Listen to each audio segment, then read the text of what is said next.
شریر کی بدی سے میرے دل میں خیال آتا ہے کہ خدا کا خوف اس کے پیش نظر نہیں، کیونکہ وہ اپنے آپ کو اپنی نظر میں اس خیال سے تسلی دیتا ہے کہ اس کی بدی نہ تو فاش ہوگی نہ مکروہ سمجھی جائے گی۔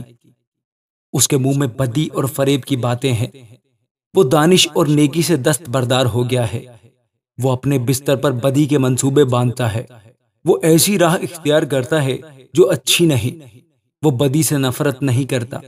اے خداوند، آسمان میں تیری شفقت ہے، تیری وفاداری افلاک تک بلند ہے، تیری صداقت خدا کے پہاڑوں کی مانند ہے، تیرے احکام نہایت عمیق ہیں۔ اے خداوند، تو انسان اور حیوان دونوں کو محفوظ رکھتا ہے۔ اے خدا، تیری شفقت کیا ہی بیش قیمت ہے۔ بنی آدم تیرے بازوؤں کے سایہ میں پناہ لیتے ہیں، وہ تیرے گھر کی نعمتوں سے خوب آسودہ ہوں گے۔ تو ان کو اپنی خوشنودی کے دریا میں سے پلائے گا، کیونکہ زندگی کا چشمہ تیرے پاس ہے۔ تیرے نور کی بدولت ہم روشنی دیکھیں گے۔ تیرے پہچاننے والوں پر تیری شفقت دائمی ہو اور راست دلوں پر تیری صداقت۔ مغرور آدمی مجھ پر لات نہ اٹھانے پائے اور شریر کا ہاتھ مجھے ہانک نہ دے۔